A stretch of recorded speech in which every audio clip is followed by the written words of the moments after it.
Kalau saya bekerja sendiri lebih senang silent. Oke. Kita silent aja, saya bilang itu kepada penyidik. Tidak usah kita banyak beritaan. Oke. Toh nanti banyak janji-janji juga kita kan. Iya. Akhirnya kita yang penting bekerja maksimal, silent, baik tim lapangan maupun penyidik. Itu setiap minggu kita lakukan interogasi terhadap para orang-orang kita curigai lah. Nah, dari beberapa kali pemeriksaan inilah kemudian muncul pengakuan Danu bahwa dia memang melihat peristiwa itu. Baru melihat saja. DNA yang dilakukan oleh Puslapor. Nah, itu kita gabung. Sempat ada keterangan berbeda di situ. Oke. Ya, keterangan berbeda dari Puslapor sempat melaporkan bahwa ini keterangan berbeda gitu. Berbeda antara? Awalnya Danu menyatakan bahwa Bu Tuti dibunuhnya di kamar Amel, kan gitu.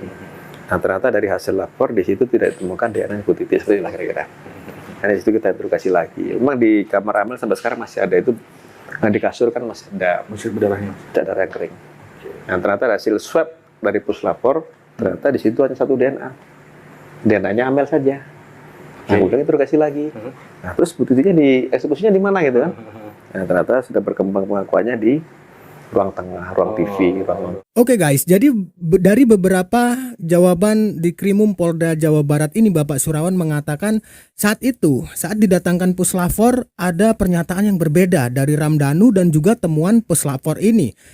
Yang katanya Danu bahwa almarhumah Ibu Tuti Suhartini ini dibunuhnya itu di dalam kamar almarhumah Amalia Mustika Ratu. Ternyata itu nggak sesuai dengan penemuan dari Puslapor. Dan setelah ditindaklanjuti dan juga terus digali keterangan Ramdhanu, barulah Ramdhanu mengatakan bahwa almarhumah Ibu Tuti Suhartini dibunuhnya di ruang tamu, di ruang TV katanya.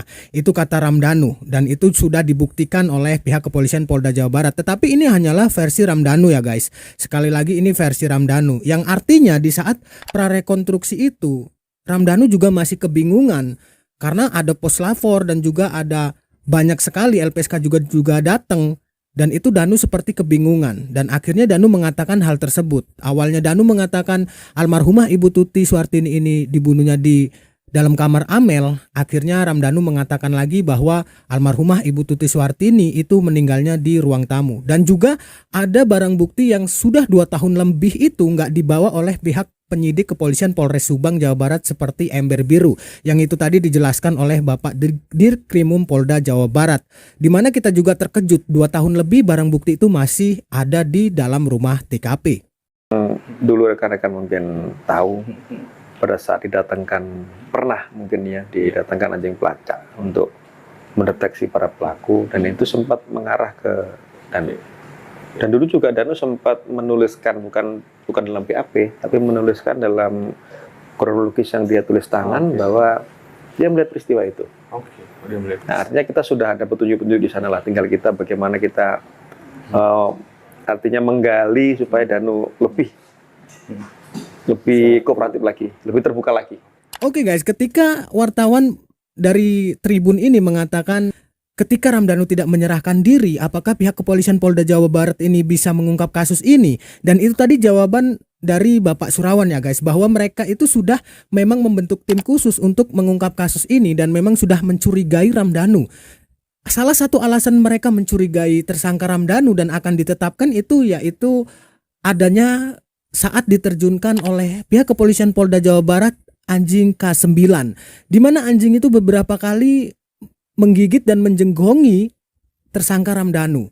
Disitulah Bapak Surawan ini mengatakan kebenaran guys, di mana aslinya Ramdhanu ini memang adalah terduga yang awalnya akan ditetapkan, tetapi terburu Ramdhanu menyerahkan diri dan akhirnya benar bahwa Ramdhanu berada di lokasi tempat kejadian, melihat kejadian dan bahkan Ramdhanu ikut serta dalam tindak kejahatan keji ini. Dan bagaimana menurut kalian guys? Artinya benar saja bahwa anjing K9 ini nggak salah. Dari awal dulu memang sudah menggigit Ramdhanu. Dan yang artinya bahwa Ramdhanu saat itu bisa dijadikan tersangka. Tetapi kenapa 2 tahun lebih inilah pihak kepolisian baru bisa membongkar semuanya dan malah sampai saat ini guys kita tahu masih 50-50. Karena keempat tersangka yang sudah ditetapkan ini, 3 diantaranya belum ditahan, masih belum juga bisa mengungkap kebenaran kasus ini? Apa motifnya? Apakah benar mengenai yayasan? Apakah akan ada tersangka lainnya? Dan pengakuan dari Pak Ahmad Taufan, kuasa hukum Ramdhanu maksudku, pernah mengatakan bahwa para pelaku ini kalau sudah benar-benar terungkap kasus ini itu lebih dari 5 orang, dan itu jejak digital tidak pernah bisa dibohongi, dan itu ada di video-videoku.